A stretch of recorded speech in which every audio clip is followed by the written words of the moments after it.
have Pam give the oath of office to our newest council member. Adam. Councilmember Adam Beck will now be sworn in. Not sworn out, sworn in. So Pam, The sworn out. So I just need you to raise your right hands and repeat after me. I state your name, I, Adam Beck, do solemnly swear do solemnly swear that I will support that I will support the Constitution the Constitution of the United of States the United States and of the state of Colorado, and of the state of Colorado, and faithfully perform and faithfully perform the duties of the the office duties of the office of town councilor of town councilor, upon which upon which I am about to enter. I'm about to enter. Thank you. Congratulations, Adam. Thank you. Welcome aboard. Okay, buddy. Okay, so with that, a few minutes late, I can call the regular Ridgway Town Council meeting of Wednesday, May 12, 2021 to order and have a roll call, please. Council members Beck, Here. Farrelly, Grambly, Here. Lakin, Here. Schuyler, Here. Mayor Pro Tem Meyer, Here. Mayor Clark. Here. Nice to see everybody. Nice to see and be seen. Be fun to be back in person. Hopefully soon we can be fully in person with the public and everything. That will come with time. First on the agenda is additions and or deletions to the agenda. Does staff have any additions or deletions? I do. I want to add approval of use of right-of-way for an event. You can put it towards the end of the meeting, it's fine. Okay. Put that as a new item 15 and bump everything down from there. Is that what? Works well. Anything else? I also have a update on the adopt a highway question, idea, concept that we talked about months ago. I finally got back to a new person at CIA who assures me we can get close in. In fact, we might even get 2 miles right outside of town. So I'm going to talk to her. She's got a crazy week, but we're going to talk next week. I'm going to find a section for us to adopt. Yay. But we'll talk about that later. That takes us, if there aren't any other additions or deletions, that takes us to adoption of the consent calendar. And for Adam and remind everyone else, consent calendar is basically stuff that doesn't need formal discussion. Things like minutes, register demands, some basic renewals and stuff. But I always ask if there's anything on the consent calendar that anyone wants to pull off to discuss independently, go into more detail. If not, if so, mention it. And if not, then I just ask for a motion. I move we approve the consent calendar. Second. Okay, motion made by Beth, seconded by Russ. We don't need to do roll call vote anymore, do we, for our own person? Or do we? If we were in mass, what do you think, Preston? Yeah, We'll do- I would echo that. Okay, roll call vote, please. Council members Beck. Aye. Bye. Or no. We're voting. Farrelly, Aye. Grambly, Aye. Lakin, Aye. Schuyler, Mayor Pro Tem Meyer. Aye. Okay, passes unanimously. And now, just so you know, in the town of Ridgway, based on our charter, the mayor doesn't vote unless there's a tie. So I hardly ever get to vote, but if there's ever a tie, I'm a tiebreaker. All right, that brings us to the public comment section of the agenda, which is established time for the public to address the council regarding any item that's not otherwise listed on the agenda. Comments will be limited to 5 minutes per person. I don't know, let's see if there's anybody who's. Yeah, John, can you maybe let my video in? It's Jim Nowak. I'm getting an error that you've blocked me for some unknown reason. Okay, so Preston or Pam, can you, it looks like. We can go. Thank you. Okay, hi, Jim. Hey, how are you? Okey doke. Good. My name's Jim Nowak. I've lived in Ridgway for 23 years, and I'm a residential and commercial real estate owner. And I just wanted to make a few comments here. What I like to talk about is Ridgway's water capacity. And my question is, what is the tipping point on the amount of water available for future development, balanced with protecting existing landowners in town of Ridgway to build out their existing lots? For example, will there be enough water for someone to build an ADU on their existing property? I discussed the Ridgway water issues with a couple avalanche forecasters, Denny Hogan and Jerry Robbins. They both were on Red Mountain Pass as forecasters with history all the way back to 1970s. Their opinion from their data is the snowpack has been declining. The north side of Red Mountain is where Ridgway gets its water. That flows to Lake Ottawanda on the Bar AD Ranch. Ridgway has always been in the rain shadow, and the vast majority of precipitation comes from a southwest flow that favors the south side of Red Mountain, not our side. Additionally, dust migration from Utah that is blown on top of the San Juan snowpack accelerates the runoff. Tom Payne did numerous studies on this with estimates that the San Juan snowpack disappears as much as a month faster than in the past. Even consider the last time Lake Powell filled, which comes from the Colorado runoff. That was 1983. When I moved to Ridgway in 1998, you needed 2 town lots to build, which was 7,125 square feet. Now with the recent changes in historic residential, you only need 3,000 square feet. More houses, more water. I do understand the intent of that change, but there are unintended consequences for that density. All these things are heading in one direction. We're in a drought and the future does not look rosy. Additionally, we're all experiencing firsthand that COVID has put the real estate market in Ridgway on steroids. Everyone wants a piece of the Western Slope, it seems. I did talk to Preston Neal, Ridgway town manager, about the water capacity of town of Ridgway. And he did mention that there was a plan to put out an RFP, a request for proposal for a water capacity assessment for the town of Ridgway. A couple questions. When will this RFP go out to bid? 2, is there any money in the town budget for the RFP? And I would like to request that when the town informs the public about the timeline on this RFP to go out to bid, when it is to be completed, and ultimately what the conclusion of that assessment is. There is a capacity on this finite resource. And when does that line intersect the number of homes or units being built? It may be 5 years, it may be 10 years, it may be next month. I want to be clear. I am not one of those who wants to close the gate behind me in Ridgway. I moved here too. Individuals have rights to property they purchase.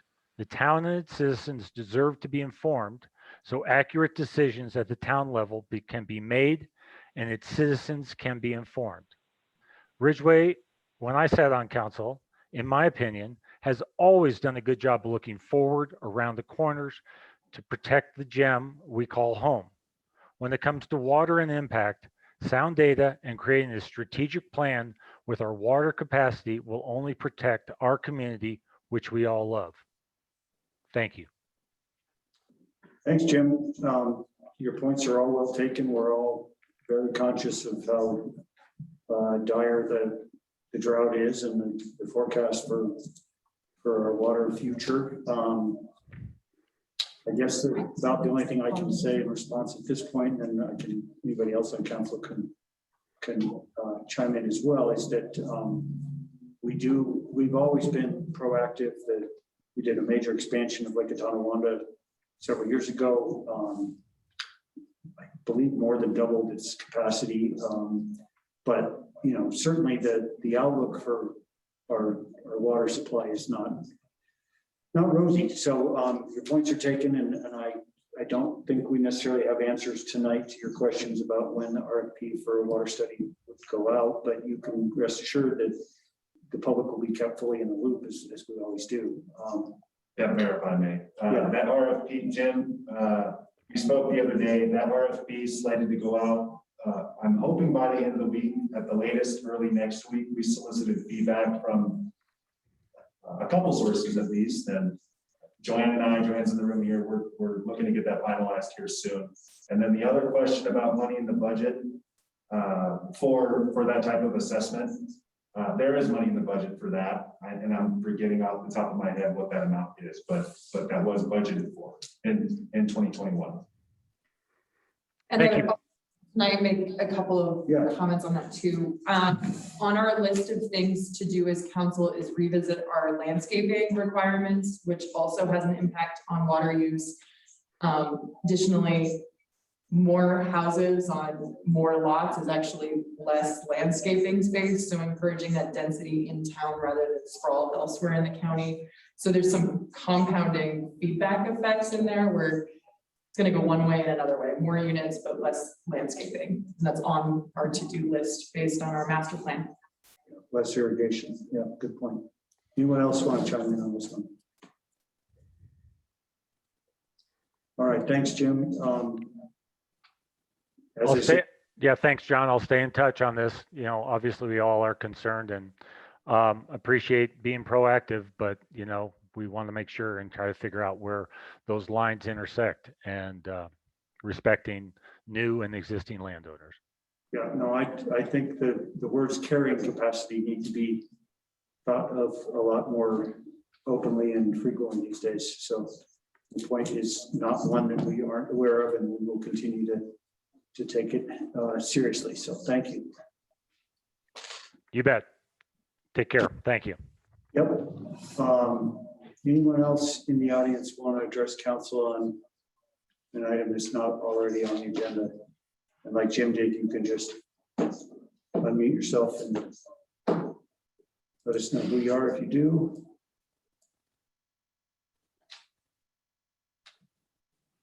I'm not seeing anybody else, so I'm going to move on it.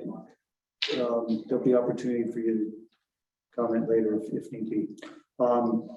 That takes us to our public presentations is empty tonight. Policy matters. Item number 8, review and action on lease agreement with Ridgway Bike Park for the use of a portion of town property as bike park. Preston? Yeah, thank you, Mayor. So there's a pretty thorough background in the memo as to how we got to this point. And hopefully at least some of you remember this conversation back in October. October of last year, council, you all approved the request from Mr. Matt McIsaac, who I believe is with us. He is to use a portion of town property located to the south of the athletic park for a public bike park. At that point, staff was directed to prepare a lease agreement with Ridgway Bike Park, which is the actual nonprofit that Mr. Mike McIsaac had formed. That lease has been prepared and is should be in the packet for you to review and consider. The proposed term of the lease is for a period of 3 years, I think it is, subject to renewal or termination in accordance with the provisions of the lease. So, and again, Mr. McIsaac is here to talk from his perspective, if you'd like to. Matt, do you want to weigh in? You want to give us an update? Yeah, I think most of you were on council last time we had the discussion, but we are through our design phase and we have secured our final design and pretty excited to move forward. I think after this portion is sort of secured, we can move forward with some of the larger grants like GOCO and Colorado Health Foundation in showing that we actually do have a place to put this thing and have rights to use that property. So I think it's a pretty big step in our little process here, our 2.5-year process now. But yeah, I really appreciate everything on the town's end to help us get here. Great. I have a couple questions to start, and then I'll let anybody else chime in. Remind me how big that square is that the lease is covering. South out there. We haven't surveyed it yet. I've been kind of waiting to have rights to use the property. I didn't want to go out there and start pulling numbers on it or lasers or anything when it's not my property to walk on. So we've done some Google mapping, and I think the asphalt pump track fits our guidelines right now on the aerial shot are that we stay east of the bike path if the bike path were to extend out, because the current intent for the adjacent field is an extension of Frontier Field with another baseball field mirroring the one that we have there now.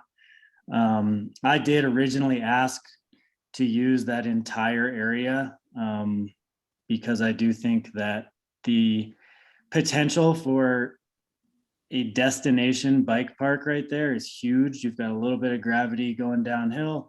You've got a really nice situation there, but I understand that they were in line first. So basically we've agreed to anything below that bike path if it extended out, which will allow us to fit the asphalt pump track, a little skills area, and a potential for like a bicycle playground for little kids.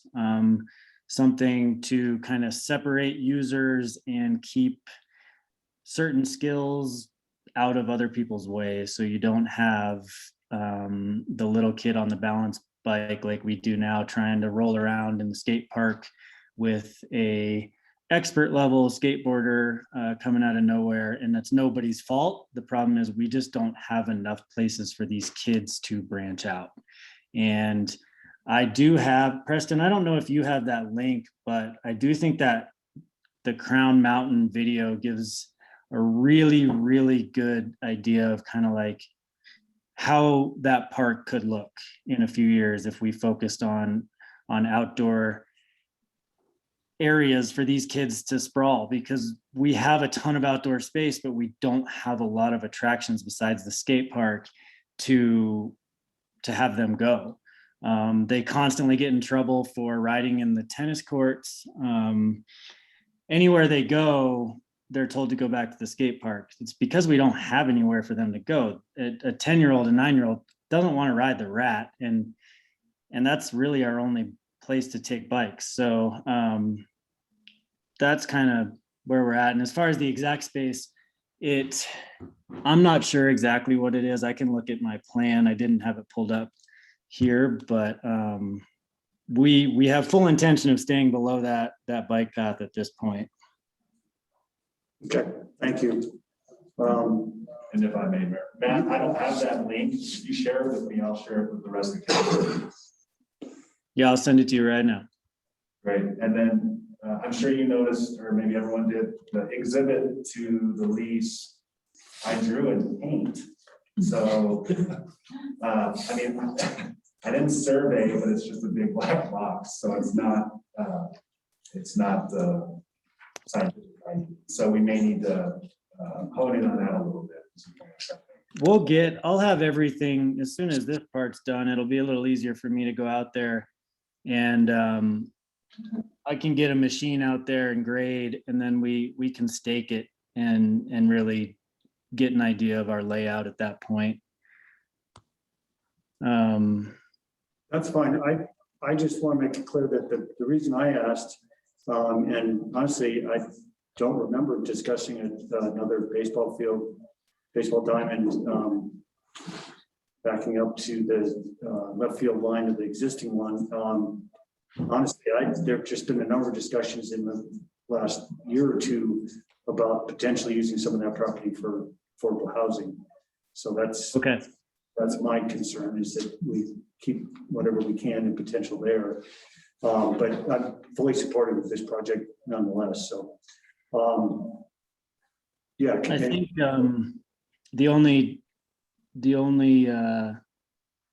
actually, you know what? Never mind. That link should be in your inbox, Preston. And if you just click it and then go down to bicycles, that should be a little just overview of I'm working pretty closely with the director of Crown Mountain Bike Park, who has kind of been through this whole process. And this is just a really good example of starting with nothing, basically starting with soccer fields and where they've taken it over the last couple of years. Okay. Let me know if you get that. He's bringing that up. Anybody else in council have questions for Matt? No, just a quick comment. I know we've talked about revisiting a general master plan for the athletic park. I think a bike park fits with where we would like to go with that, but you brought up affordable housing. There's been talk of another baseball field. I think it's something that now that, yeah, well, however, whatever, but I think we put it on top of the dugout or whatever, like it might be something, even if it's just a work session for this group to kind of brainstorm things that we feel should be in that space. Now that we can come together again, it might be time to do that. Well, that's a really good point. I think it also fits really well with Preston mentions in his town manager report that need to, and the plan and the strategic plan to update our parks and trails master plan. So I think that fits right in with that as well. So if you click on biking, Preston, it'll go straight into it. And it's just the header of this, and it's only about a minute, but can everyone see it? Yep. So the right is their asphalt pump track. It's a little different than ours, but nonetheless, a very similar idea. They shortly added the dirt jumps afterwards. They added a bike BMX track, and this was all based on kind of a branch out effect. They saw so much through community activity in the 1 year that they had the BMX track, that it all branched out into this.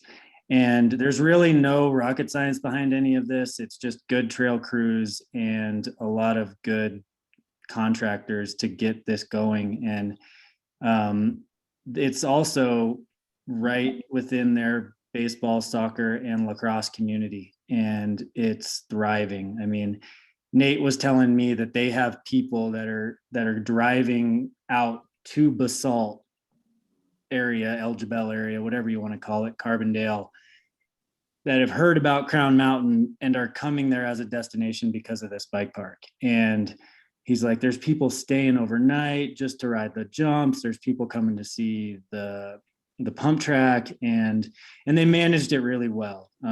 They've done everything they need to do to maintain it and to make sure that it is what people want to see when they show up to see it. And I just think it's a really good example of what you can do with some dirt and some asphalt and some machines and some guys that know how to ride.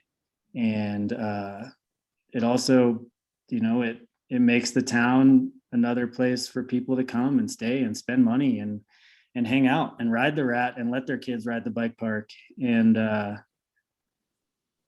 yeah, it's done really well for them. So I think this little video is just a good clip to kind of show what it can do. Great, thank you. Anyone else, council, have questions for Matt? I have a comment. In anticipation of this becoming a reality, Matt and Tricia applied for and was awarded a SNBA Sharing Success Grant. I think, Matt, was it $5,000 in total? It was close to that, yes. Yep. So SMBA has weighed in, the board of directors, I should say, who are on the committee for the Sharing Success, which is all about local economic development. So the local utility has weighed in support of this project financially as well. Great. Yeah, and so has Telluride Foundation. Is Crown Mountain still managed by the nonprofit, not by the town of Basalt? Is it still a partnership with them? It was adopted by the town. So they have a full staff that is on permanent pay to maintain the bike park. They have coaching. They have USA BMX adopted their BMX track. So they have sanctioned USA BMX events. They've really done well with it, but that's kind of the goal, is you get these things off the ground. And my experience with the one that we worked on in Golden, that bike park was pretty dilapidated when we tried to revive it, and the city of Jeffco wanted nothing to do with it. And after getting in and revamping it, they were knocking down the door to adopt it back and to put it in Jeffco parks and open space trails because of the amount of user feedback that they were getting saying, why wasn't this done sooner? Why didn't we have this? We need this for the kids. Where are we going to build more of these? You know, why was it neglected for so long? So I think that's kind of the way it's going more and more is we have all these kids that want to be outside, and with COVID showing us that the kids might have to be outside. They might not be able to play inside together at some point. And if we don't have the right outlets, they're just going to stare at screens and try to find freedom in that. So I think the more we can stay on this topic, and I'm more than happy to get on some sort of board to push Frontier to be what it can be, because it is such a sweet area out there and it just gets zero use. I mean, the skate park is overused, but the potential for that whole little area is just huge. And I think we could really do something awesome out there. Okay. Anyone else? I love it. I'm all for the kids. I think this is a great idea. My only concern and interest is how big this is and if it's, what it's gonna do to that, the access to that property, the rest of that property. Is it gonna be all the way with the part that the town has? Does it go all the way to the south end of that, or is it just a portion? According to this picture, the town property line is down here. Okay. No, The that's bottom of all. that picture. I don't think it lines up exactly with the bottom of that picture, but I didn't know. it actually probably looks like it's angled. There you can see a little fence line at the bottom of the house that's in the lower left. If you draw a diagonal, it's a little bit of a diagonal out to 20 feet. You know, there's still looks like there's, you know, at least Definitely a road. 100 feet, 150 feet of space there for sure for access. Okay. That sounds great. I'm all for it. Okay, Sweet. is there a motion? I move to approve the lease agreement with Ridgway Bike Park for the use of a portion of town property as a bike park. Second. Wow, tie on a second. I'm gonna give it to Angela as the newbie. Oh, thanks. So motion made by Kevin and seconded by Angela. I guess we do roll call vote, please. Council members Beck. Aye. Pirelli, Aye. Bramley, Aye. Lakin, Aye. Skylar, Aye. Mayor Pro Tem Meyer. Aye. There you go. Thanks, Thank Matt. you guys, appreciate it. Yep, thank you. All right, that takes us to item number 9, introduction of ordinance number 04/2021, amending section 3-2, sales tax of the Ridgway Municipal Code to adopt uniform definitions to address sellers with no physical presence in town, otherwise known as online sellers, I assume. Actually called marketplace facilitators. Say again? Marketplace. Marketplace facilitators. Okay. Marketplace facilitators. Well, you're on, Pam. All right, well, as a home rule municipality, the town self-collects sales tax, and we require a sales tax license for everyone selling within the town or delivering within the town, and everything's paid directly to us.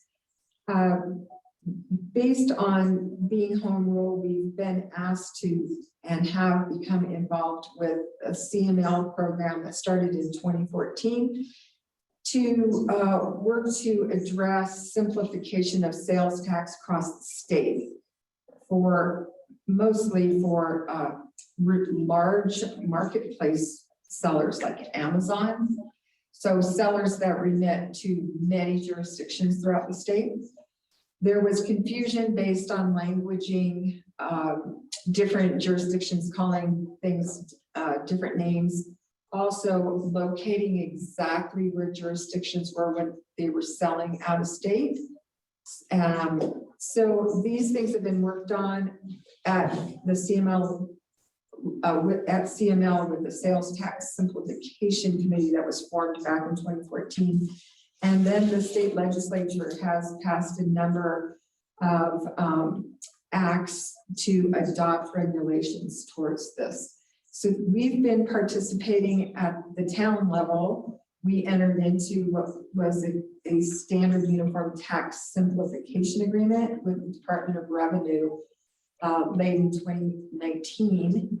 And we, as of 2020, started using what they had set up called a single remittance portal, where out-of-state sellers could remit to us through the state's portal.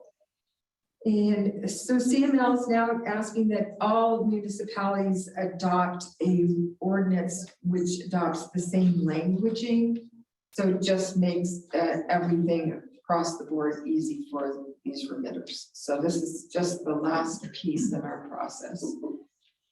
So we're just asking you to adopt this ordinance. This ordinance actually was drafted, not exactly, because of course our town attorney looked at it, but it was a drafted by CML staff and reviewed by many attorneys throughout the state prior to going out to all the other jurisdictions. Great. Just so everybody knows, CML stands for Colorado Municipal League. They are a statewide organization that advocates on behalf of municipalities all over the state, and they've got a very active lobbying group and number of attorneys that help with these kinds of things. So we definitely value their input and help.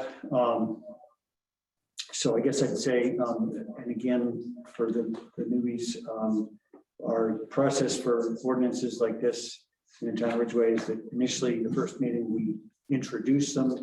We basically vote to either introduce them or not.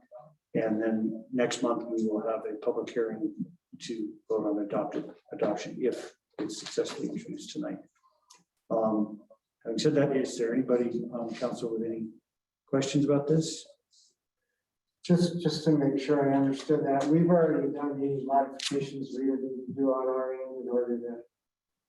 Is there any additional work on our part to be in line with this? No, we're already using their portal. Okay, That all this is going to do is take that languaging that's being used across the state and put it into our code. okay, So we have consistent ordinance. awesome, okay, Yeah, it won't supersede our code. It will actually add to our code into our sales tax regulations. okay. Fantastic. Anyone else? I guess the only question I have, and it's not even necessarily pertinent to this discussion, it is about the remittance of sales tax from online sellers without a physical presence, is that in my experience, as in my business needs to buy a lot of things online, the way they charge sales tax is all over the place. It's apparent to me that some entities don't know where Ridgway is and what our sales tax is, and I've just always been concerned that we're either not getting the amount of sales tax we should, or it might be going to the county instead of us, or even the city of Ridgway instead of us. So I hope that the part of the goal of this is to get the state on the same page so that we can track these things better and make sure we are getting our fair share. That's exactly how it started. Okay, It's good. called the economic nexus. You remember the discussions about Right. that? Right. I just keep hammering on it because I keep seeing really weird discrepancies in the sales tax chart. All right, so any other questions from council, or does somebody want to make a motion to introduce this? I move to introduce ordinance 04-2021, amending section 3-2, sales tax of the Ridgway Municipal Code to adopt uniform definitions to address sellers with no physical presence in the town. I'll second that. Motion made by Russ, seconded by Beth. Roll call vote, please. Councilmembers Beck. Aye. Pirelli. Aye. Bramley. Aye. Lakin. Aye. Schuyler. Aye. Mayor Pro Tem Meyer. Aye. All right, thank you very much. We'll have this up for adoption at our June meeting. That takes us to item number 10, review and action on fiber optic indefeasible right of use agreement, otherwise known as an IRU, between Clear Networks LLC, Region 10 League for Economic Assistance and Planning, and the town of Ridgway. Preston? Yeah, thank you, Mayor. So This item should look pretty familiar to most of you. It was last discussed just about 2 months ago at the March regular meeting. At the time, council directed staff to work with Region 10 and Clear Networks to develop an indefeasible right of use for IRU agreement with a 30-year IRU term instead of a 20-year IRU term to pursue broadband connections to anchor institutions. And those anchor institutions are the athletic park, town hall, the elementary school, and the high school. So the total amount based on the 30-year IRU term comes out to $122,001. Ridgway would be responsible for half of that cost based on the DOLA grant funding that Region 10 is administering. And so that brings Ridgway's share to $61,000.50. And then there's some information in the memo about how the budget has $55,000 earmarked for broadband initiatives. This was discussed at the last meeting to some extent, but staff does feel that the budget can accommodate the increased cost here for the 30-year term. Happy to answer any questions. Anybody have any questions? As I recall, doing this now and extending to 30 gives us the ability to leverage the DOLA funds, which would be uncertain otherwise. That was correct. That was part of the conversation, part of the reasoning for opting for 30, or at least directing for the 30, other economical reasons. And again, to at least to Adam and somewhat to you other newbies, this is one of those, it's like, unless you've been in a discussion all along, it probably doesn't mean a lot to you, but the great news is that it's part of our ongoing efforts to get true broadband all over the town and the county, and provide it to the anchor institutions that are considered important public institutions like the town hall and the schools. So this is all to the good of getting broadband more broadly, no pun intended, distributed throughout the county. So it's definitely a good deal. Not cheap, but the payback, I think, is really important in terms of economic development for sure. So unless there's other comments or questions, we could have a motion. I move to approve the fiber optic indefeasible right of use agreement between Clear Networks LLC, Region 10 League for Economic Assistance Planning Incorporated, and the town of Ridgway. Second. And give it to Kevin. Motion made by that, second by Kevin. Roll call vote, please. Council members Beck, Aye. Correlli. Aye. Bramley, Aye. Lakin. Aye. Schuyler. Aye. Mayor Pro Tem Meyer. Aye. Righty, thank you very much, everybody. Moving right along, that takes us to item number 11, discussion regarding 2021. Wait a minute. Is that the next one? Yeah, okay. In the packet that there's, all right, discussion regarding 2021 Ridgway Concert Series. Preston and Pam. Yeah, thank you, Mayor. So this, no real formality here. At the last meeting, we committed to, revisiting and updating you all on this topic pretty much every time we gather up until July. So back in, what's this month? So back in April, you all directed staff to continue planning for 5 concerts in July as part of the Ridgway concert series. So that's what we're doing currently. But again, want to reopen the dialogue for you all to revisit the conversation, see if there's any additional direction, concerns, thoughts, what have you, given how the pandemic is continually evolving. We do have the famous Tanner Kingery who just joined the Zoom. So I, of course, would always welcome Tanner to pipe in with any thoughts or additional guidance he has. Right now, Ridgway County has their local public health order 12 requiring masks in public indoor spaces. Nothing governs mask use in outdoor spaces currently at Ridgway County Public Health level. And I would suspect that will carry into July, like you never know. So there's a lot of moving parts. We all know this. We've been dealing with this pandemic for a long time now. So that's my spiel. Pam, there was an email I think you had uploaded to Dropbox, right? Right, there's a late ad in your packet, which is an email from Rob Miller, our concert promoter. And I asked him to just look into what everyone else is doing. So this was his update. Did everybody get a chance to see that? Yeah, we're gonna put it on the screen so that everyone in the audience can see it. That's right. Yes. Yeah, while you're doing that, I guess I would just throw out that I'd love to hear from Tanner, see if he has anything more to add, but in general, I think as Preston said, we're just gonna keep checking in every month until we get much closer, and probably my guess is at the June meeting, hopefully we'll know more about how things are looking. And at that point, we may need to say we want to touch base in some way, informally or not, every couple of weeks from the end of it, from after the June council meeting to the 1st of July, see how the first concert, or the only concert goes in Ray that they're doing. But yeah, I think there's probably not a whole lot to discuss tonight other than just to agree to keep the lines of communication open and keep our fingers crossed, basically, that we'll be in a good place to do it.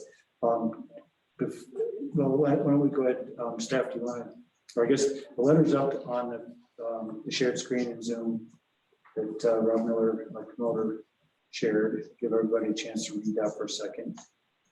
Basically, the sum of it is that most places around the state that do shows like ours are moving ahead. A few places where they're scaling back are either due to financial restrictions or lack of employees due to furloughs and whatnot.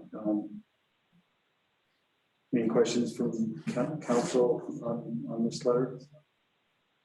Oh, it looks great. And I think I'd say is let's get Tanner to say, even if it's just like, it looks the same as last month. I'd love to hear Tanner's thoughts. Yeah, that was my next comment is Tanner, do you have anything you want to add or any new information, any new thoughts?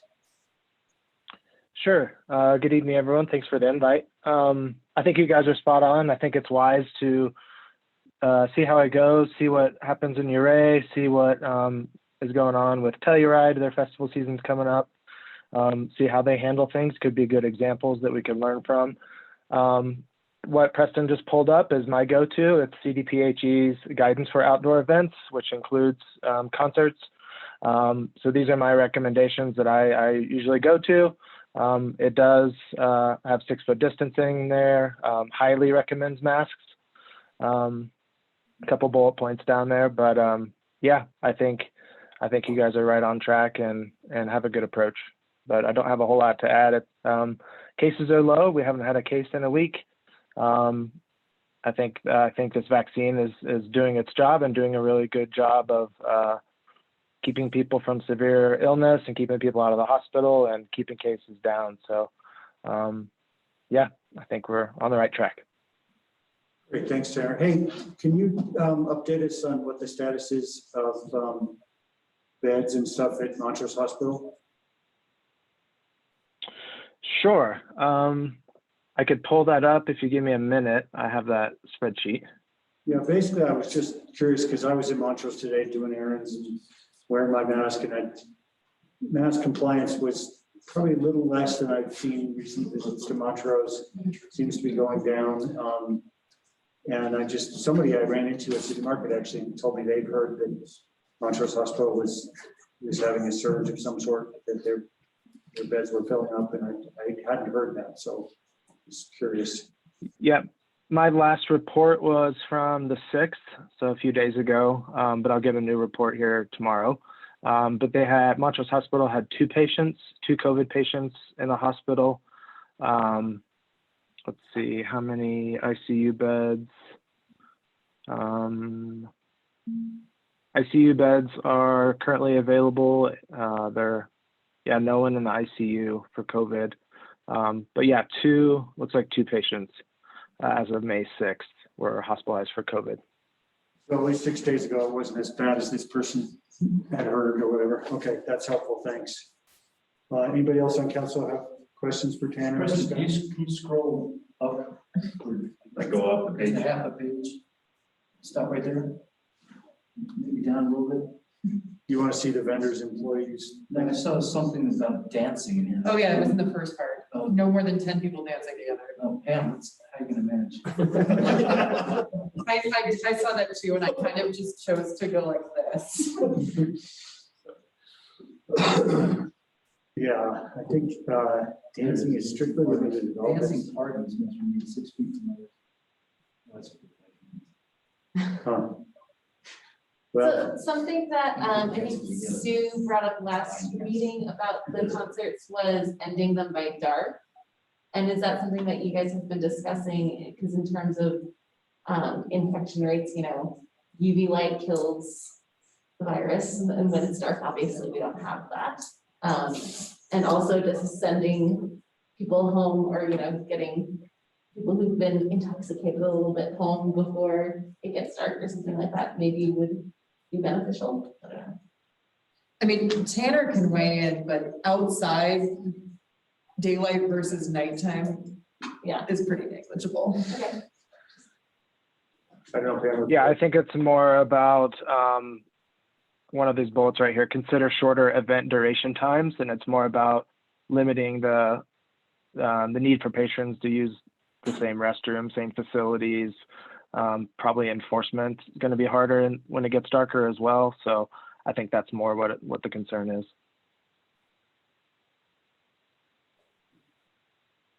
It's something we can do if council wants. We can modify things. Well, I guess what I'd suggest is, again, we've got like 7 weeks or so between now and July. And as I would say that after next month's council meeting, we should start being able to kind of home in on specific recommendations and restrictions we might want to consider based on where we're at that point, and keep Tanner involved in that process so that we just do the best we can to minimize risk. Does that sound good to everybody? Yeah. Tell your teenagers to get vaccinated. All right. Anybody in the audience have comments or questions for us?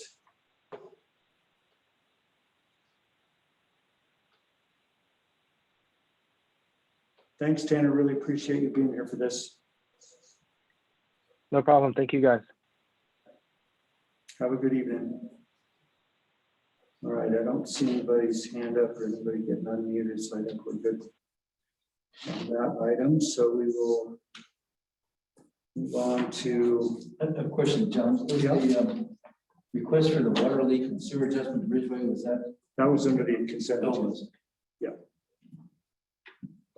So that takes us to item number 12, consideration of promulgating, love that word, voluntary water restrictions pursuant to the town's water conservation and management plan. Thank you, Mayor. So according to the U.S. drought portal, the areas in southwestern Colorado and especially Ridgway County are experiencing either severe, extreme, or exceptional drought conditions. Those are the 3 categories. Actually, there's like 4 or 5, but those are 3 in southwest Colorado currently. Staff is recommending that council formally promulgate by motion and vote what we call stage 1 voluntary water restrictions for the town.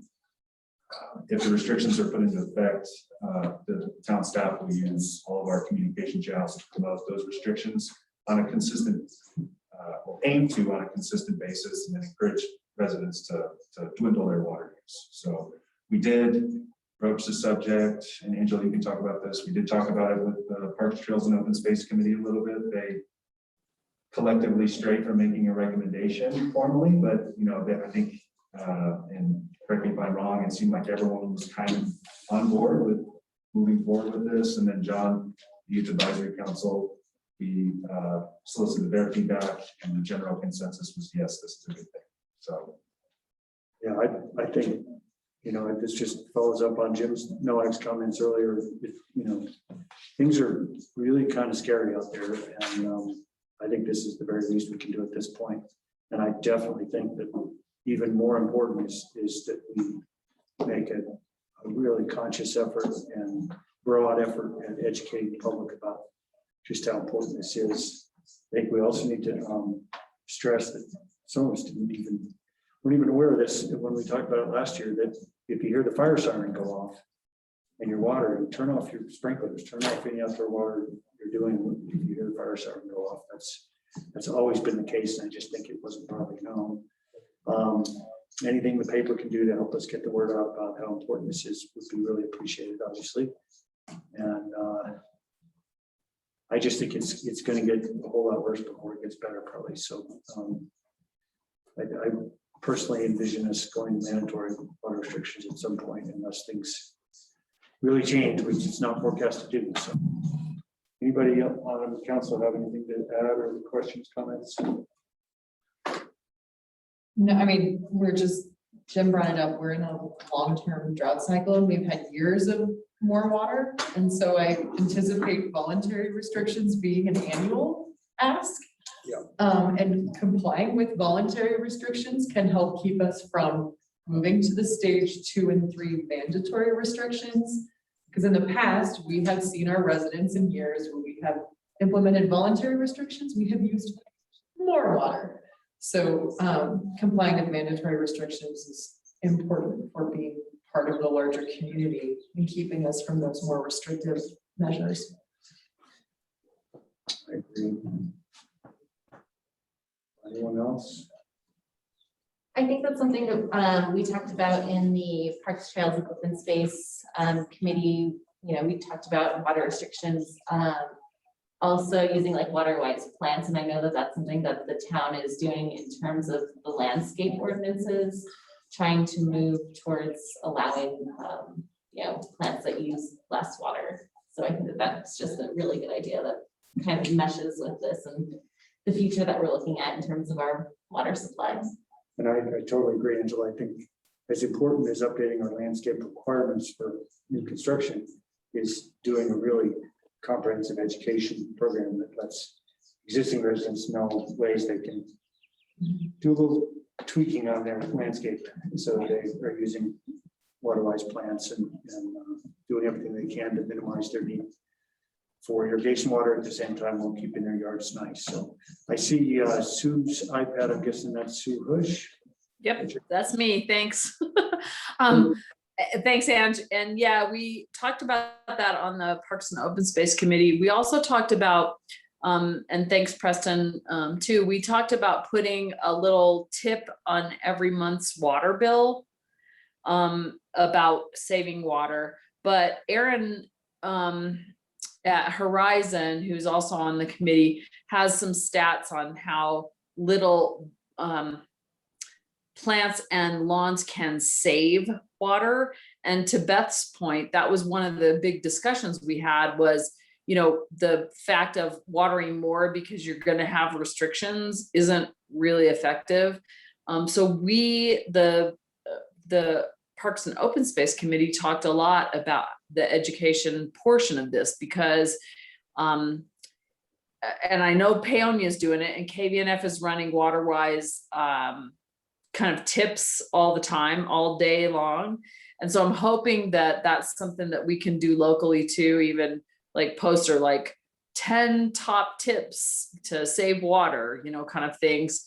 The visitors don't notice. And a lot of them from Texas, particularly, have tons of water. And so I think the education portion is going to be the main thing that we can do here. I agree. Thank you for that. Anyone else in the Zoom audience want to weigh in? I have a question. When I built my house, I was under the requirements of having X percentage of living ground cover, which turned out to be grass. I'd like to take that out now. So is there going to be any enforcement or penalty associated with that? And likewise, is there education around what to replace it? So this might be part of the education component. That's a good question. If I wanted to take out my Mike hasn't come to revoke my CO yet. That's called being curved. Well, actually, so it's, the reason I bring it up is that I built my house the winter, this like fall before a really dry winter like we just had. We actually had more snow on the ground this winter because it was colder. We didn't get a lot of moisture and literally everything I planted died. And so I have been just replacing slowly with water-wise things and kind of skewing towards, I know town is going to change things. Because you're in control of it. Well, I know we keep saying it's in our master plan, but it, you know, there've been other priorities like citing some of the land use stuff we've done, but. So that, I guess my point is that would be a great education component to assist residents on how they could change their existing landscaping to become more resistant or conservative. Right, so if I can real quick, so just an update on the landscape regs, it's slated, so Shay did a great job when she was here gathering all the information based on all the discussions of planning commission. TJ and his staff at CPS have sifted through all of Shay's notes and have compiled everything and have proposed changes to the landscape regs, and that'll go before planning commission in a couple of weeks, later this month. So we're on track there at some point this summer. So just FYI there. And then Sue, I don't think you mentioned, but and if you did, I apologize, I missed it, but you put together some really great tips for saving water that you circulated to the Parks, Trails, and Open Space Committee. I don't know if you want to talk to that, but that will definitely help us out as we embark on this education campaign. Did she be worth it? Thank you. I spent a little time on the Google and ended up with some really great kind of lists of tips. And so I put that together for the Parks and Open Space Committee. And I think that there's a lot of them that are really great. And like 100 years ago, when I worked at the city of Moab, we were talking about even just the difference between running your dishwasher and doing dishes by hand and how little water is used in the dishwasher. And that was one of those revelations for me, like, oh God, I've always washed dishes by hand. So there's a whole bunch of tips that Preston has there and kind of some of the ones that other towns are using to educate their citizens. So I think it's kind of a ready-made list. We don't have to make it up. We can just pull kind of tidbits of that anytime we want to. Great, thanks, Sue. And Jake, I want you to know, I see your hand on the calling you in a minute. I just want to mention that early on in the discussion at the Planning Commission on this, there was a gal from the CSU Extension Service that had weighed in pretty extensively on some of the draft stuff and offered to help create some educational materials, and also I think supplied us with some existing materials that she had. So we should definitely make sure we take advantage of that. I mean, those guys are, Extension Services is a huge resource that we should be using. And she was the one who, first one I heard say we should stop using the word xeriscaping, because people, for one, they misunderstand it and they think it means zero escaping, which it's not. And that using the term water-wise is a smarter, more focused way to discuss the issue, because we don't want to not have any vegetation in town. I mean, while you may want to pull out your grass, I can empathize with that. At the same time, we need vegetation. We don't want our trees to die. We don't, you know, we need vegetation. We just need water-wise vegetation. So, Jake, what was your comment? Just from experience in the energy world, we know that simply making people aware of their use significantly decreases the use. And I'm not sure what the capability is with the town's newer water meters that can be read remotely, but if there was a possibility to do maybe a more frequent update than just the monthly billing cycle to let people moderate their water use. A great example would be what SMPA has done with Smart Hub, is you can watch your use day by day, really hour by hour. And if we had the ability to do that in some capacity with water, that would be really helpful, because I know for me, every month, it's always a surprise when that bill shows up in the mail. Yeah, and Jake, we've talked about that. If I remember correctly, the staff's take on it was that it currently isn't feasible to have an interface where residents could look at their water use on a more frequent basis, and the cost of having staff go around and read the meters more than once a month probably isn't in the cards either. Well, the kind of conclusion we came to is that people can buy their own in-home sort of sub-meter kind of thing that monitors their water use. They can install that right inside their home where the main water line comes in. That's probably the best bet. And again, just a part of the education piece that I think we should be telling everybody about. And we also, I think, told staff to be on the lookout for ways to, in the future, make it so that eventually we could have something like the equivalent of the smart hub feature for our water users, but that's probably ways off. Anyone else? I have a question. I don't know how practical or possible it is, but during periods of water restrictions or even voluntary water restrictions, we penalize people for using too much water on their bill. Is there a way to incent people for using less water?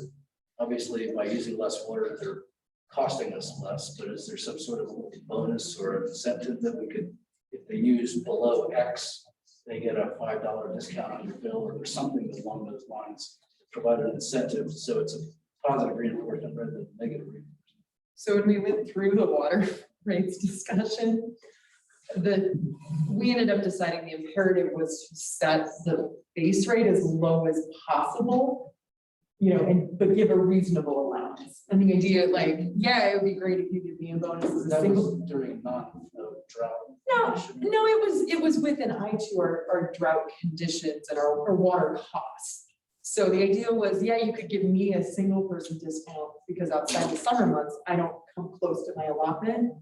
But you also don't want to penalize a family of 5 for just living with their base No, I allotment. mean, our current rates don't necessarily penalize being under that threshold, but if you were to exceed that threshold or come below it during a period of an imposed water restriction, I think that would be an interesting incentive.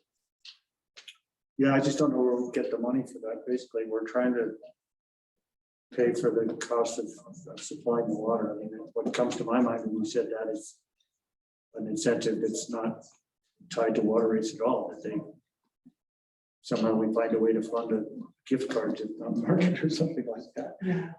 But it's a point of By using less water, it should be costing less as well.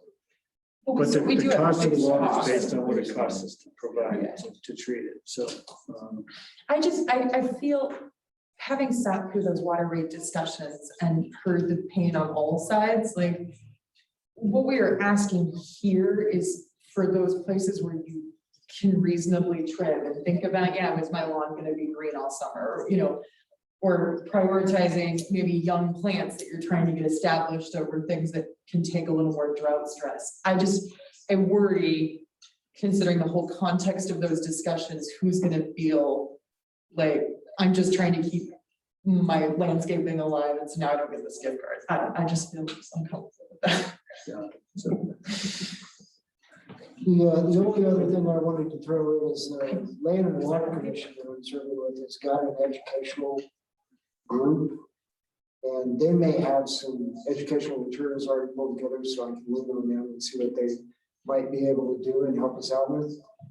And additionally, I shared that something I received from them that I've shared with everybody here is the plantselect.org website, which again is CSU, like you were talking about with that gal before. And it's all designed for these types of areas. So recommendations on plant types that you can put in instead of your grass area, and just some water-wise plant selections that are native to the area and will survive all the area. So those are all good options to share as well. great, that's helpful. Thanks. Anyone else, public or council? Somebody want to make a motion? I move to promulgate stage 1 voluntary water restrictions for the town of Ridgway. Second. Actually, got you this time, Kevin. Beth made the motion, Angela seconds, roll call vote, please. Councilmembers Beck, Aye. Farrelly, Aye. Graham, Aye. Lakin, Aye. Skylar, Aye. Mayor Pro Tem Meyer. Aye. There you go. Everybody be careful about water use. We appreciate it. This is your plan. That takes us to item number 13, consideration of authorizing Mayor Clark, myself, to sign a letter of support for installation of broadband infrastructure within the US 50 Blue Canyon Improvements Project. This came across my desk and Preston's desk by Region 10, Michelle. Haynes. Just talking about it again in concert with all the efforts that Region 10 is really kind of spearheaded with amongst all the regional counties and municipalities to really get broadband happening on the western slope.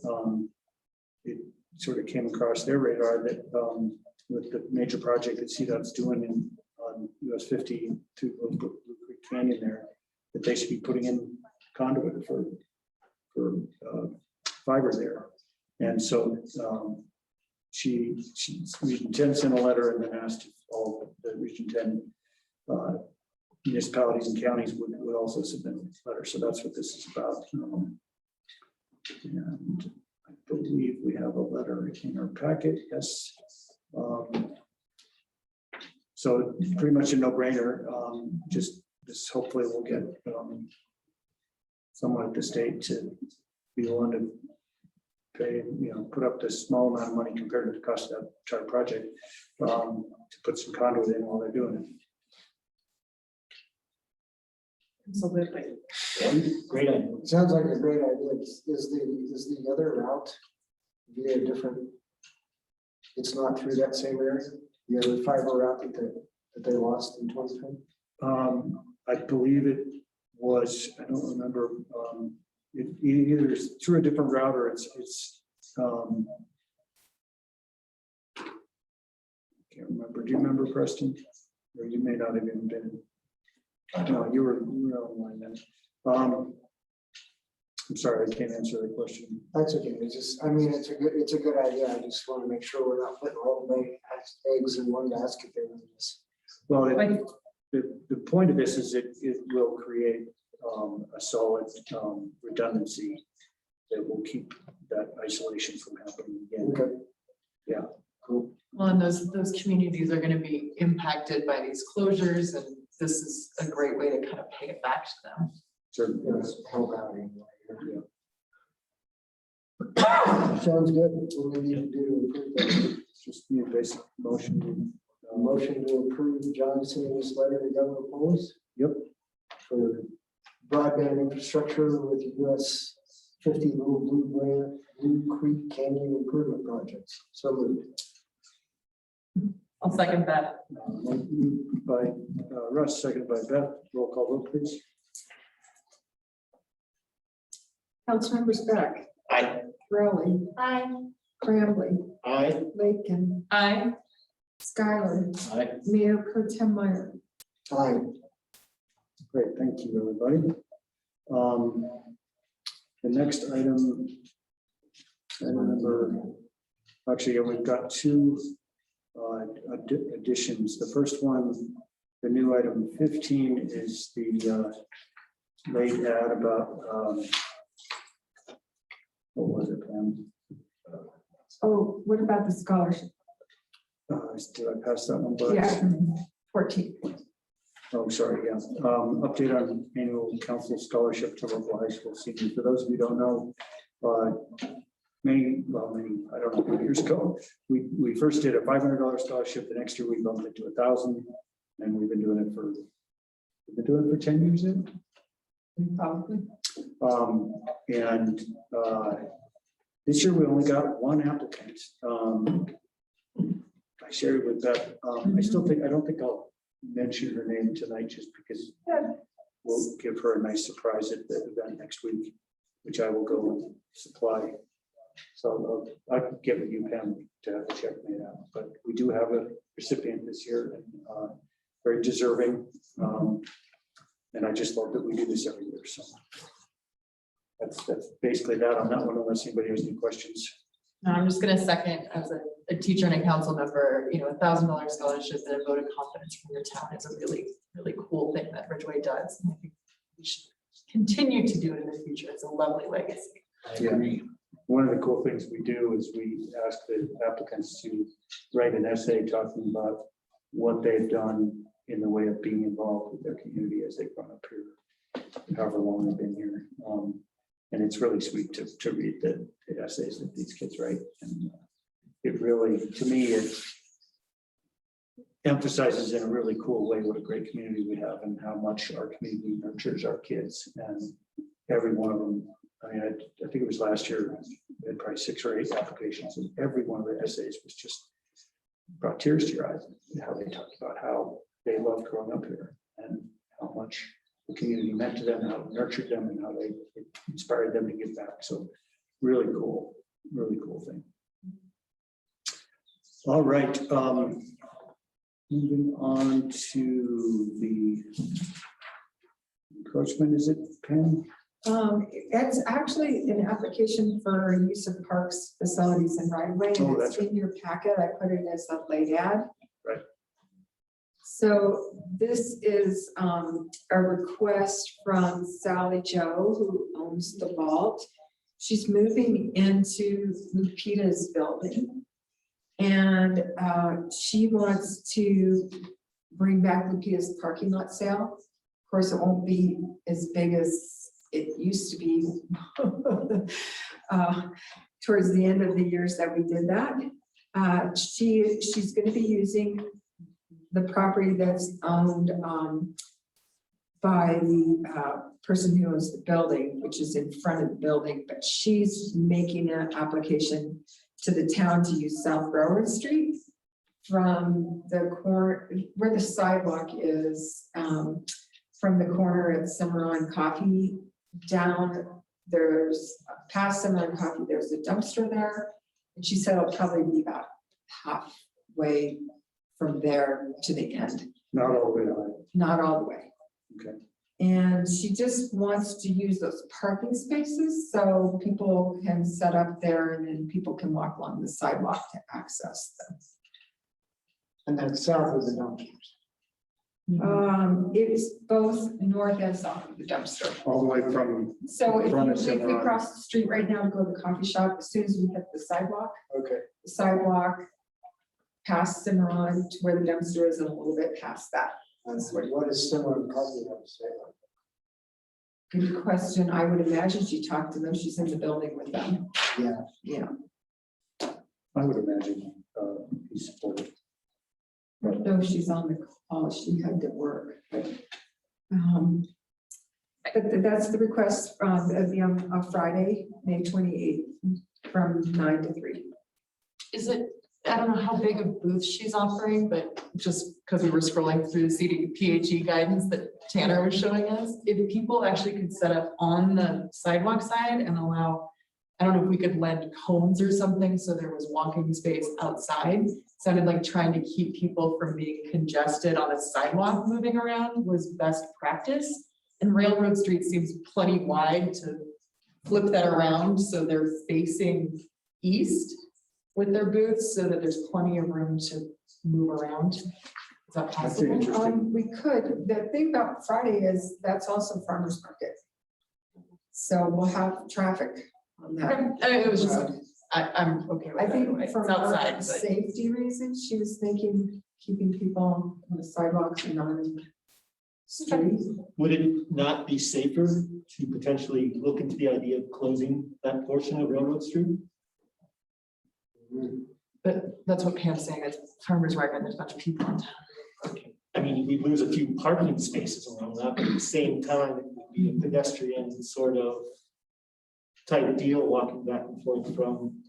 Yeah, but then you cut off access to Cimarron as well. I mean, if you close off the whole street, where they would park is probably on the east side of the street. If you close it off, then they have nowhere to go at all. So it doesn't help any of the local businesses there to do that. So Just thinking to spread people out. That's all. Maybe we use a kind of a hybrid and use the sidewalk, but offset the tents so that the main walkway is on the sidewalk. But the tents are set back to maybe the kind of where you would first pull into the parking space. So you have some leeway, you're less crowded and you're kind of buffering the street from traffic. You know, people tend to be walking in front of the tents on the sidewalk instead of behind the tents where the street side is. What if we honor this business owner and Pam and our Marshall and Shane and say, let's have you, I would approve this with an eye to COVID safe considerations and public safety. Because I don't think any of us are against the idea. That's what I was I like gonna that, say. Shane's here. I was gonna see if Shane had any thoughts on what would be ideal. I think keeping people on the sidewalk into the booths and parking spaces would be the best option. During farmers market, it wouldn't be feasible to close down South Road because we get so much traffic there and people trying to access that. I think it'd be a nightmare. People would just continue to try and come through there. So I think it would be best to keep that open, but do it where they walk off the sidewalk into the booths and parking spaces would be the best option. Sounds like a plan. Thanks, Shane. And then if somebody wanted, based on Russ's earlier question, we could condition this approval on making sure that someone on site directly. that Nate doesn't have a problem with it. I don't expect that he would. We can make sure he gets asked. That was a good point, Ross. Let's see, anybody in the audience on Zoom want to weigh in on this? Questions, comments? Any other questions, comments from council? Somebody want to make a motion? I move to approve the application for right of way for the Vintage Falls and Angel Casio on May 28th from 9 to 3. Second. Seconded by Kevin, motion made by Russ. Roll call vote, please. Councilmember Stack. Aye. Borelli. Aye. Crambley. Aye. Lakin. Aye. Skylar. Aye. Mayor Pro Tem Meyer. Aye. Great, thanks, everybody. And then I basically already gave the update on the Adopt a Highway program, but for those of you who are new or relatively new, we started talking about this, gosh, 2 years ago. Back when Tom Heffernan was on council, because I think he's involved with at least 2 other groups that have adopted stretches of highway rock and his mule group. But I looked into it. The CDOT program that manages the Adopt a Highway program is kind of, it seems like it's oddly transitioned over the last couple of years, and it's supposedly being somewhat managed by a private company. But then last time I went deep on it, I just was getting kind of a runaround. The CDOT person was telling me one thing, the person who worked for this other company was telling me another, and the stretch that Tom thought was open didn't appear to be open.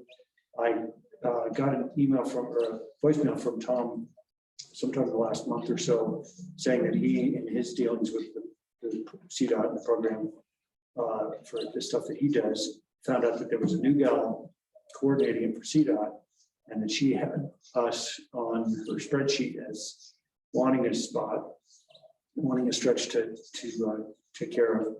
And so I finally got through to her just this afternoon, and she told me that there's the original stretch that Tom and I thought we could get, which is kind of going up Dallas past the West Dallas Road. she thought that, I think her notes showed that Black Hills Energy was potentially grabbing that section, but then she, a minute later, said she had a section that she said was mile marker 20 to mile marker 22, which would likely be the first stretch outside of our boundary west. 23 is at Mountain Market. Pardon? 23 is at Mountain Market. Yeah, so 22 has got to be, it's a mile west of that, so maybe like the top of the hill, which I told her would be ideal. So she said she was really busy with another project this week, but she'd get back to me next week. And just so everybody knows, all it would take is, I think, twice a year. We pick a Saturday, we get the vests from the CDOT folks, and they supply the vest, they supply the bags, they give us a little training video, and how to be safe. And we just walk both sides of the highway, pick up trash, leave the bags when they're full, and then CDOT comes around and picks them up. And I think it'd be a great way for us to get back to the community. Totally. So I'll keep you posted. Cool. Sweet. Let's see, I should always remember to. Anybody in the audience have any questions on that? Comments, concerns? I would, because I always forget to ask that, I would encourage you to just speak up if you have a question about anything that we're talking about. You should be able to unmute yourself if you be. That takes us to, we're going to do the executive session before that. Yeah, I think it's just a formatting issue there. We've got the letter appointing Michelle Montague. So we'll do the red reports and then do the executive session. Okay, so the first one, item number 15, again, just as an FYI to everybody, the town charter gives the mayor specific power to appoint planning commission members. So just so you know, we've received 2 letters of interest for the planning commission opening. And one of them was Michelle Montague, who's put in her name twice for town council and has extensive background in planning commission work, and that sort of thing over in Telluride. So she's a newish resident to Ridgway, and so I chose her and appointed her. And this is basically just to let you know that that's been done. She attended her first meeting at the end of April. And I think she's going to be great. She dove right in and was taking part the first night. Great pick. Yeah, I'm really excited. Let's see. So that takes us to the town manager's report. Preston, is there anything you want to highlight there? Or does anybody have any questions, Preston, on anything in the report? Actually, if it's all right, but you all highlight some stuff. There's a long one this time. And this is probably about the time Erin says, I didn't get it yet, and asked me to email it to her, but it's on the website. You haven't seen it yet. As long as it's a joke, that's all I care about. That's all like, I feel like the joke this month was, I kind of liked it. I think my students beat you to it last month, so I really was time traveling. Well, all right, well, I'll up my game for next time, but The pressure is always on. it's always on, and I feel like more often than not, it never rises to the occasion. Well, there's always the next one. So you guys, hopefully you've seen Heritage Park. We have the crew from Clark and Company on site, and they're working, they're motoring through. They're tearing it up. It's good. Yeah, tearing it up, and so they're going to be on site until the project finishes up, which is great. And they weren't able to start April 26th, which is what we were hoping. They had to finish something else up, but they got on site on Monday, and they'll be on site until right now it's looking like mid-July, give or take, but I'll keep you all posted on progress. But really important project and really exciting. Let's see, Youth Advisory Council, they completed what I'll call their capstone project. They made about a 30-minute video on renewable energy. They interviewed someone from SMPA. Terry, I'll send it to you. It's Alex Shelley was featured in like 15 minutes in that video. It's awesome. I have to point out how cute the mayor pro quo. Yes. Mayor pro quo. Yeah, gotta work with her. She thinks it's called Mayor Pro Quo, but we'll work on that. Anyway, the video's great. There's a link in the report. So if you have some time, it's like 30 minutes long, give or take, but if you have some time, check it out. It's pretty well done. They worked hard on that. And they had their last official meeting the other day. I guess it was Monday, and they weren't able to make it tonight. They had their senior trip. Right? The seniors on the council had their senior trip today or tonight, I believe it is. So they'll make their departing presentation to you all June 9th. So looking forward to that. Ride the Rockies is coming. June, they'll be coming into Ridgway on day 4 of the route, which is Wednesday, June 16th. They'll be coming from Norwood. Very next day, they'll make their way north on 550, turn left in Kelowna, come down County Road 1, come down to 62, go off Divide, turn around, come back into Ridgway, and they'll stay in Ridgway again. And then the very next day, they'll make their last leg. I think it's their last leg back to Durango. So that's 2 nights in Ridgway and could be pretty impactful. Of course, it's a different type of year, given we're still dealing with the pandemic, but Shane and I have been chatting, Deidre and I have been chatting, and we'll need to make sure we haven't heard from Deirdre from Ride the Rockies in a while, but we're planning to get one on with her and make sure we get all the logistics worked out. Make sure we're ready for Ride the Rockies to come into town and all those men and women riding those bikes. So if you guys have any questions, let us know, but that's coming up pretty quick. So. Expect to get hit up by some of the local nonprofits that Ride the Rockies is paying to provide volunteers. Because yeah, I've already gotten hit up by one of my students who's a Voyager board member. Ms. Lincoln, what can you volunteer for? So expect to see those calls going out. Do you know how many folks are going to be joining that event? Like any riders? Yeah. Good question. I was on the website, but I never really looked at that. It's very large. It's quite a few. Yeah.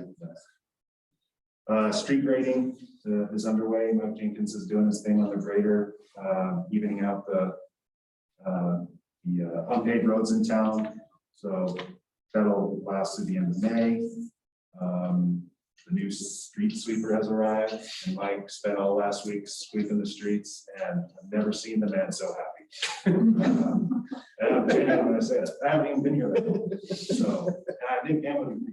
I was smiling because I was like, he saved the money so we could have a street sweeper because I passed them on the way out of town. And I was like, oh, look at what we have. And we just got the hydro vac. Cool. So we got Cool. 2 new pieces of equipment. All sorts of equipment. I had a question about the street sweeper, and I'm guessing I know the answer. As somebody who walks around town a lot, I particularly like to take a walk after dinner, just all around town. And I walked down the sidewalk next to 62, all the way from Amelia Street to my street the other day, and the gravel on the sidewalk is pretty serious, and I doubt our street sweeper can get to that because of the curb, and it's probably too narrow to actually drive the machine on. And I even think it's too narrow for like the Kubota with its little brush attachment, if we even still have that. I think that might work, and they could do it in tandem and put it into the street, and then the street sweeper pick it up, but I don't know what size. They changed rooms since that was my deal. Okay. Well, it's just I don't think so, Joanne, because the boxes with the trees. What's the word there? The sidewalk width isn't the same anymore. So the guys, we had the conversation with the guys, said they couldn't get that machine through there. well, what I'm talking about is He's talking about the area. the sidewalk that doesn't have any trees planted. Oh, okay. But it's also, I believe it's slightly narrower than the sidewalk closer to downtown.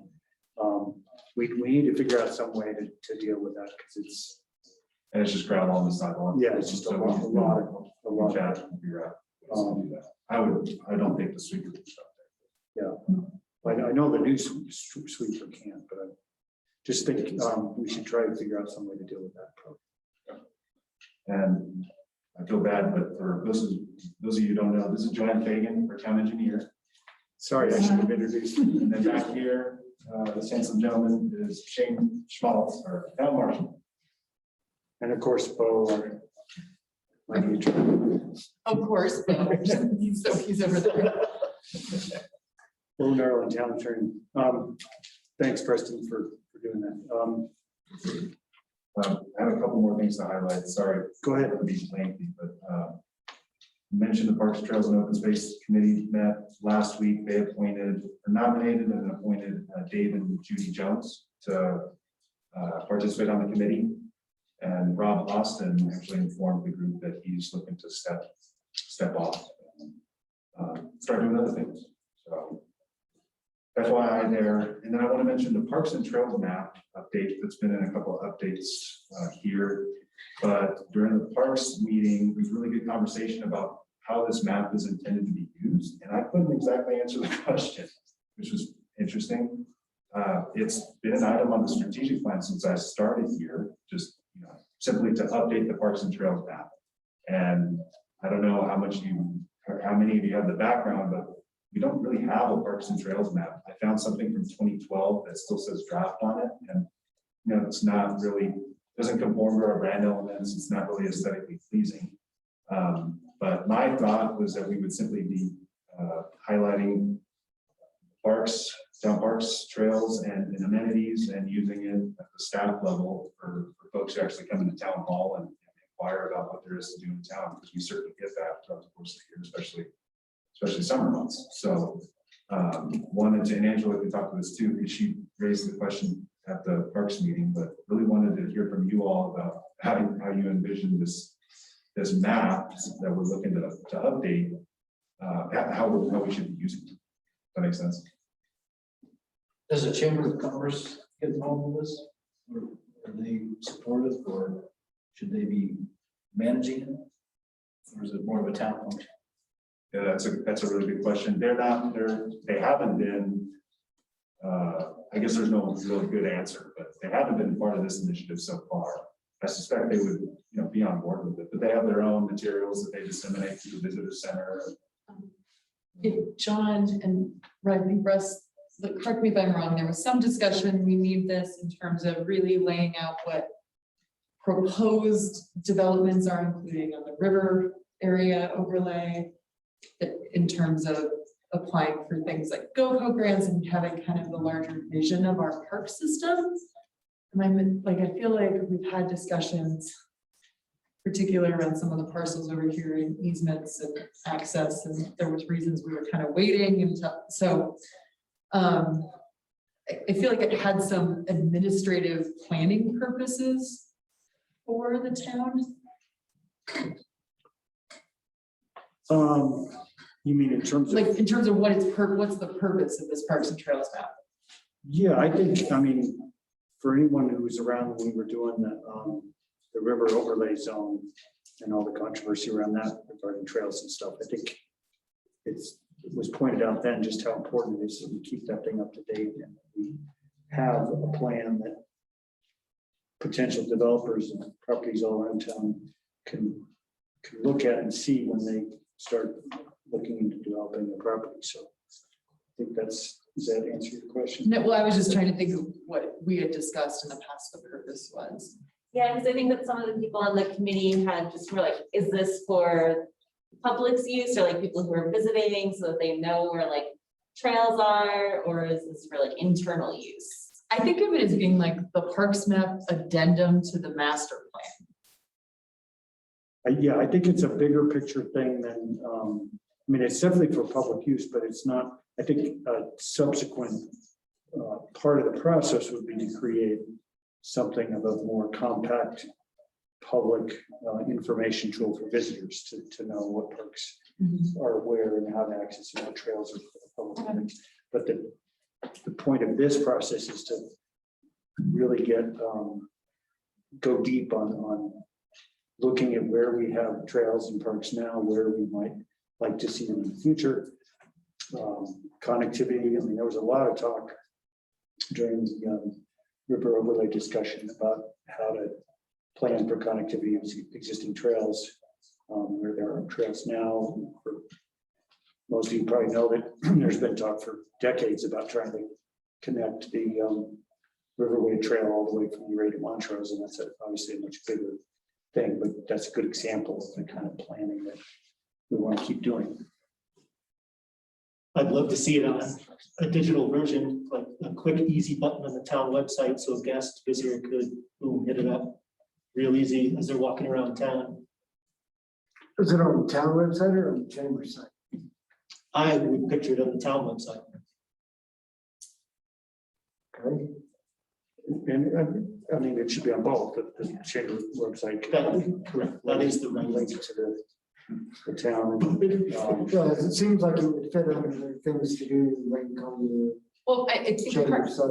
this might actually be a partnership where it's a little bit of both. And where I said, I sort of see our role, we're making that parks addendum to the master plan. This is the visionary document. This is where we might be graying in another ball field or affordable housing, or looking at those other things that maybe don't exist yet. So when we have discussions like the bike park, we're all like, okay, yes, that fits in with the vision for Frontier Park, right? That's what I see our role as. And then maybe that's where we can interface with the chamber, where they're maybe simplifying some of those things or pulling off the proposed stuff so they can host here's what we have now. Exactly. And that's that partnership with. I would love to see the chamber do that. Yeah, that's exactly right. What we're talking about here is less of a marketing tourist facing thing and much more of a big master plan, general planning, strategic planning kind of focused things that would then lead to having the more kind of marketing tourism focused thing as an adjunct, in my view. Good to know. That helps. Is that right? I think that's super helpful for me because we were embarking on something that would be, I don't want to use the term marketing tool, but something that we can provide members of the public, visitors, residents, and it sounds like that's not what this was intended for. So it's more of a Not primarily. Not primarily, but I think it informed that. Yeah, exactly. So this is great. So now we can report that to the Parks Committee and change course here. So that's great. Thank you very much. And then the last thing I wanted to mention, and I can let Shane do it if you like, and if you have an AED, bring it out. But we just got brand new AEDs, 3, and then 1 refurbished, right? Yeah, for all the patrol vehicles. So That's awesome. That's great. Really cool. Save some lives. happy to answer any questions. So anybody have any questions for Preston on the town manager report? Anybody in the audience have any questions? Oh, I'm sorry, I see Sue's hand up again. Sue? Thanks, guys. The only question I had as I drove home today was, is somebody photo documenting the awesome work at Heritage Park? Because I came around that corner and I'm like, oh my gosh, it's finally happening. And I was hoping that someone is kind of taking pictures of like before and during and after. Thank you for mentioning that. That's brilliant. I don't know if that's happening or not, but we can make sure it does. I bet Hillary's got some before photos.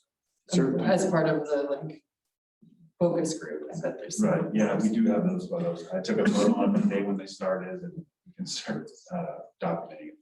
Yeah, I think it'd be great to take a few pictures a day or certainly a few a week just to make sure we document the process visually. Thanks, Sue. That's a great suggestion. Anybody else in the audience or on council have questions for Preston or staff about anything? Okay. I believe that unless we should probably do committee reports and stuff before the executive session. If anybody has any committee reports, please feel free to speak up. I think that we talked about a lot of the parks, trails, and open space committee things. Something that there was curiosity about was the mag chloride use in town, and figuring out if that is still the best practice for us, or if there's maybe something different that could be done instead. So there was just some discussion about that. Curiosity, I can relate because I've had that discussion a lot over the last 20 years. And I'll give you my take. And staff can weigh in, anybody else can weigh in.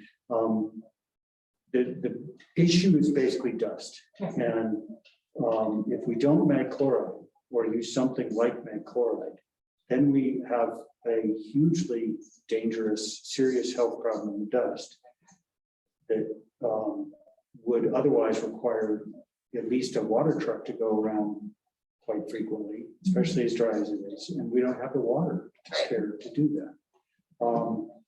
I know there's a lot of controversy around mag chloride. There's a lot of feelings that it's toxic and that it's running into the watershed and that we shouldn't be using it. But to me, it's really a lesser of two evils until we find something else we can use. There have been a number of discussions over the years about using a slightly modified product that the county used.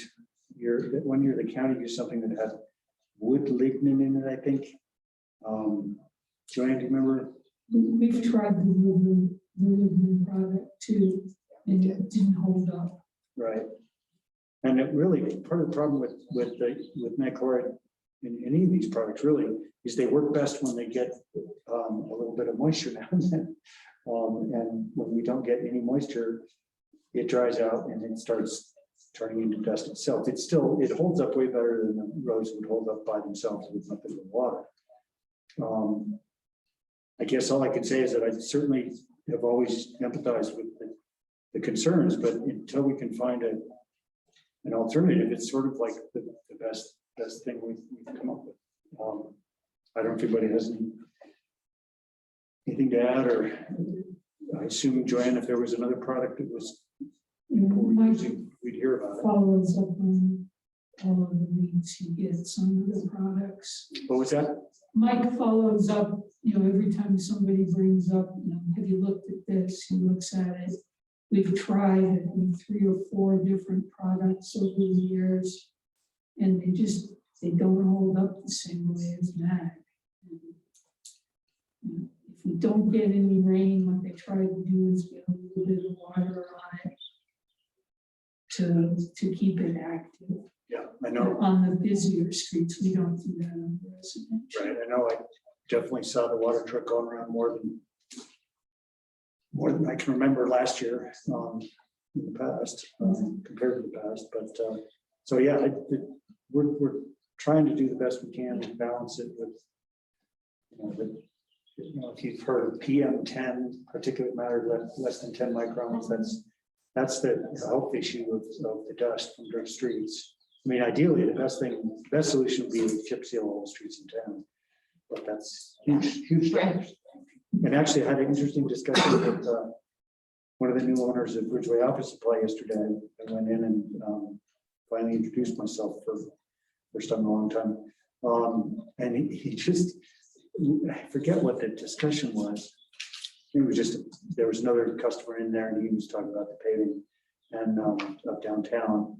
And the owner shared that the single most common complaint they get from people just walking in is that there's dirt and pavement. That the dirt onto the pavement creates gravel and mud and all these issues like that.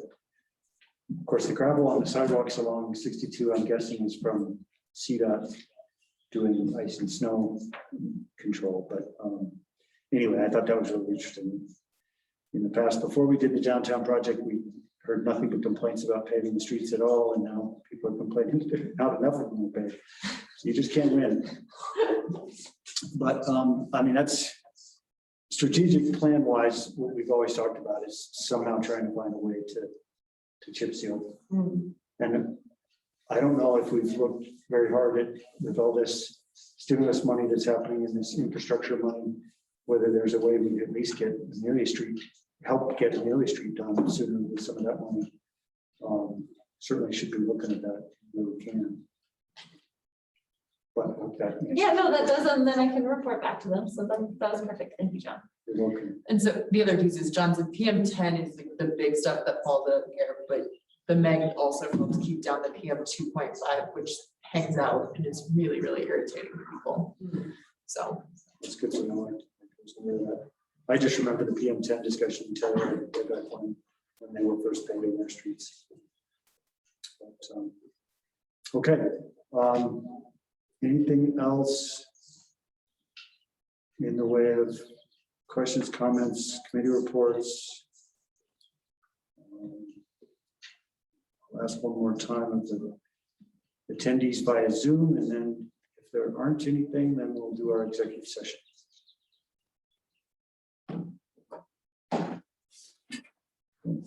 Hands up, so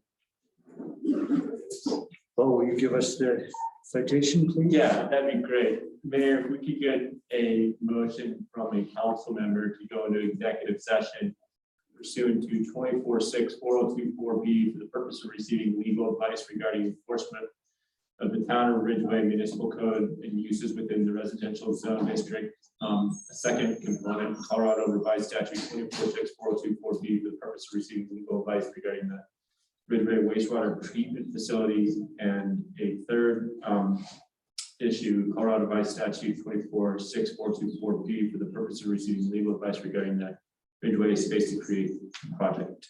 so moved. Second. Motion made by Beth, seconded by Russ. Roll call vote, please. Council members Beck. Aye. Borelli. Aye. Graham. Aye. Lakin. Aye. Skylar. Aye. Mayor Pro Tem Meyer. Aye. Okay. Thanks, everybody. And just Mayor, real quick, I don't anticipate that there'll be an action item after the executive session. Okay, good to know. Thanks, Aaron. See ya. And on Zoom, do we need to keep the Zoom recording happening? For now.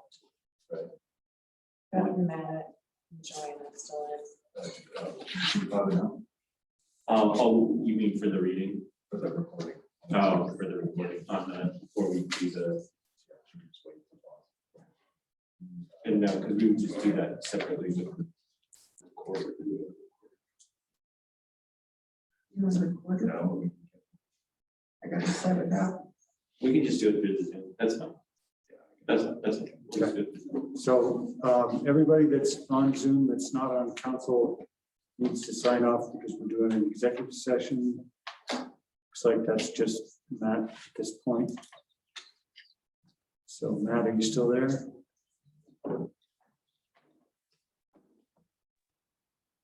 Yeah, I'm signing off now. Thanks, guys. Yep, thanks, Matt. Okay, looks like it's just us. I need a short bio break, as they say.